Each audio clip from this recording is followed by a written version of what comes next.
Salam les patriotes, nuyu naa leen di jaar leen maa ngi jégalu nag je viens de finir mon sport yëngal leen yaram yi ci wérgu yaram la bokk def leen ko ci wérgu yaram la bokk te patriote daa war a ànd ak wér macha allah ànd ak énergie ok ba pare defar sama thé matcha lay naan ni macha allah sama gars yi Ousmane Sonko a encore frappé waxoon na leen ko nee na leen Pastef fa ngi ñëw Sénégal dina yëngu waaw mi ngi yëngu mi ngi riir macha allah dama ne coalition ñamu mbaam lu ñu def nee nañ dañoo teg seen territoire politique Pastef dafa génnewoon benn communiqué dama leen di relater waatal les faits pour ngeen comprendre fan la Pastef jëm patriotes yi réglo leen commencé leen ci Ousmane yem ci Sonko ngir yàlla ak yonente bi pas de diversion bu ñu kenn détourné de nos objectifs ma ne loolu terewuñ focus boobu terewuñu nag ku fen ñu feññar ba la ci penc mi man ci loolu laay dox waaye dama leen di jox les informations à temps réel patriote communiqué dafa génn ci Pastef communiqué boobu ñu ne le Pastef ne fait pas partie du gouvernement te képp ku fa dem demaloo fa Pastef kon képp ku dem ci gouvernement Pastef bi nga ne yow Pastef nga bokkoon ci gouvernement bii nga ne Pastef nga bokk kon Pastef exclure na la d'office kon loolu dootul débat Diomaye bokkatul Pastef Diémé bokkatul Pastef mbëru làmb bi démissionné na ñeneen ñi nga xam ne dañoo toog ci gouvernement bi bokkatu te bokkoon ne woon dañoo bokk ci Pastef bokkatuñu ci Pastef parce que d'office ils sont éliminés par le texte du Pastef loolu mooy deuxièmement ñu jëm ñun ñëpp xam nañ ne assemblée nationale tey jii conseil constitutionnel day retardé paréré bi mu war a génne daf koy retardé parce que lu tax mu koy retardé mooy assemblée conseil constitutionnel day tëb te buy tëb Ousmane Sonko moo koy tëbal cour constitutionnelle lañ fay teg parce que les réformes constitutionnelles assemblée moo koy def te assemblée Ousmane Sonko moo fa am majorité xanaa kon loolu neex na kon conseil constitutionnel xam na ne day tëb waaye nag day tëb ci grandeur ndax du taal Sénégal conseil constitutionnel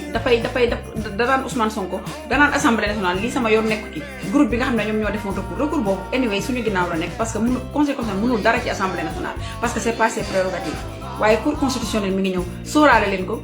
buñ ci yeggee ngeen fàttali ko wax ji ma leen wax léegi cour constitutionnel la ñuy teg te cour constitutionnel boobu dañ ciy am kàddu ñun assemblée nationale waaw président da ci am quota assemblée nationale am ci quota ñeneen am ci quota société ci xaw ma ñan ñoo ci amaat beneen quota ñu doog leen a teg te ñooñu ay sage lañuy doon te 9 la ñuy doon dootuñu doon 9 la ñuy doon muy 2. Troisièmement tey jot nañu ci démission du premier vice-président de l'Assemblée nationale Ismaïla Diallo ñu jotaat aussi beneen vice-président bu démissionné muy Cheikh Thioro Mbacké donc am nañu ñaari vice-président yoo xam ne démissionné nañ ci seen poste te bureau bi dafa waroon a am 1 an mais quand bu amee démission dañu war a refaire le bureau parce que démission boobu mooy tax le bureau n'existe plus donc on doit refaire le bureau ma ne ku leen dàq politique ku seen bàyyi ci politique kan mooy le visionnaire en politique mooy Seydina Ousmane mu sell mu gën a gën mi yàlla gërëm du seen morom da ngeen di taxaw di ko xaar dama ne on vous donne une réponse à la hauteur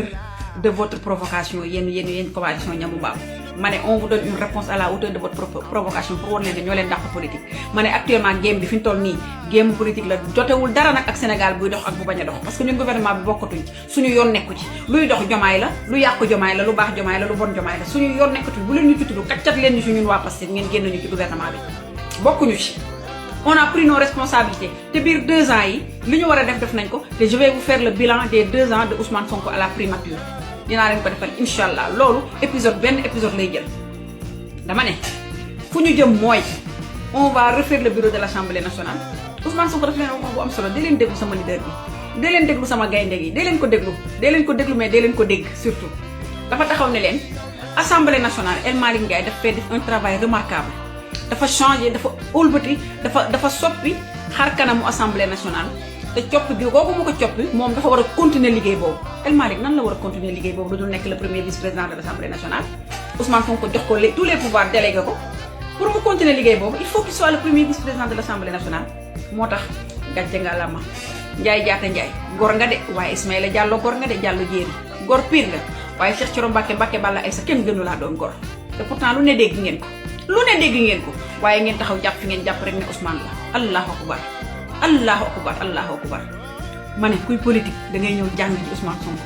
gayndey Pastef da ngay ñëw jàng ci moom parce que mooy seen bàyyi ci politique li mu mën mënu leen ko li mu xam xamu leen ko li muy préparé xamu leen ko dama ne on va vers le renouvellement du bureau de l'Assemblée nationale et El Malick Ndiaye sera le premier vice-président deuxième vice-président bi nag moom gëm naa ne Aïcha Touré lay doon non Aïcha Touré était le questeur deuxième vice-président bi jigéen la war a doon mais xam naa dañuy ñi nga xam ne ñoo ci nekkoon dañ leen di renouveler waat rek parce que ñooñu ay waa Pastef lañu te ñoom ñëpp ku nekk tu es méritant ku nekk tu es méritant dama ne sama gars yi taxaw leen seetlu fan la Ousmane Sonko jëm mooy bàyyi politiciens yi bojo yi moom du seen morom mooy seen bàyyi te gis nga fa mu jëm ñun ñëpp suñu xol day sedd dama ne li ma leen waxoon ngeen koy wet dama ne leen Diomaye attanul réew mi parce que Diomaye stratégie politique am mooy Ousmane Sonko bañ a bokk élection te Ousmane Sonko bañ a bokk élection bi nan la ko Diomaye bëggee def parce que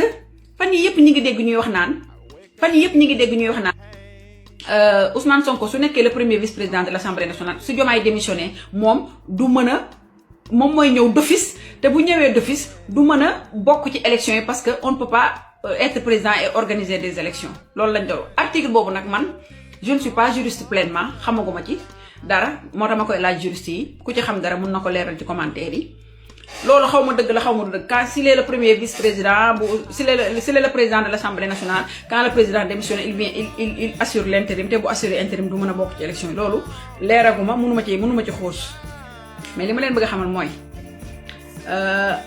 Diomaye dana démissionner le mandat là il ne va pas le terminer parce que mentalement physiquement intellectuellement il est vide mënatu koo def et je pense que la haute trahison l'Assemblée nationale va le définir on va le destituer mu wàcc dem joxe sa démission dem léegi nag ñuy dem élection te Ousmane Sonko yaaboo sama jàmbaat ji sama gaynde gi yow mi nga xam ne yow yaay l'éveilleur des consciences le phénix qui renaît de ses cendres nga tenir haut le flambeau musul fay te du fay yow soxlawuñu nga dugg présidence par intérim déedéet loolu duñ ko def ñun lañ lay dugal présidence avec plus de 70% des voix foofu la ñu jëm ak yow moo tax dama ne ku lay yeb dafa fekk ngay nelaw parce que ku leen yeb dafa fekk ngeen di nelaw focus leen carte d'identité yu bëri 2027 lay jeex te focus leen te ngeen gëm ne élection législative day ànd ak élection municipale ak élection présidentielle benn élection la ñuy organiser Sénégal sous l'égide de Ousmane Sonko Sénégal benn élection moo fi amati ñu boole élection législative boole élection présidentielle boole élection municipale ñetti élection yi la ñuy boole mu nekk élection ba pare mu nekk bulletin unique boobu nag man sama xel daf cee ñaawoon parce que dafay bëri ay candidats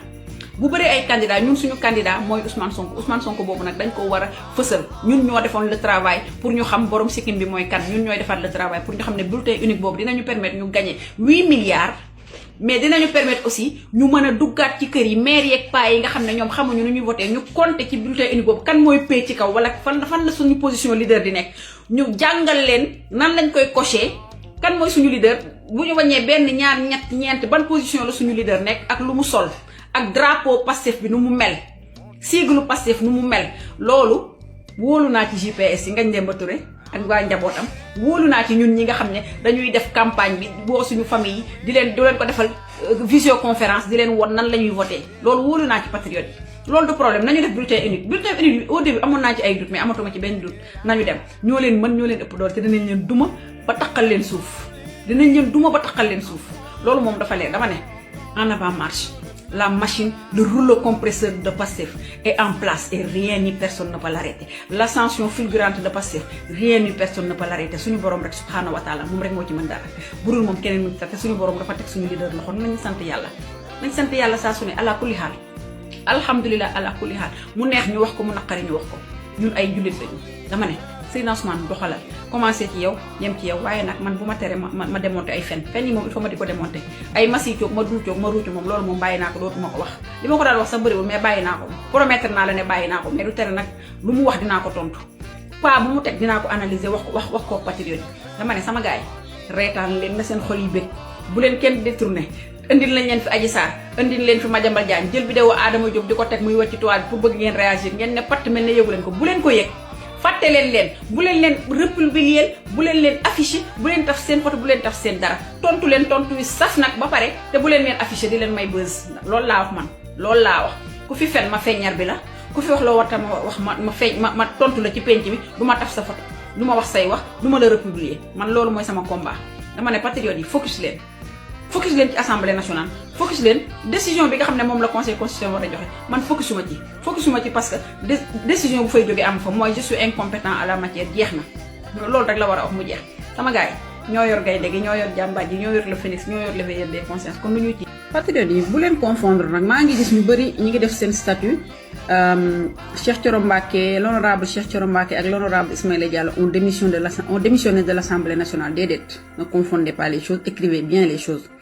Ils ont démissionné de leur poste de vice-président du bureau de l'Assemblée nationale, mais ils restent toujours des députés à la disposition du PASTEF. Donc Cheikh Thioro Mbacké, c'était un vice-président. Ismaïla Diallo, c'était le premier vice-président de l'Assemblée nationale sous El Malick.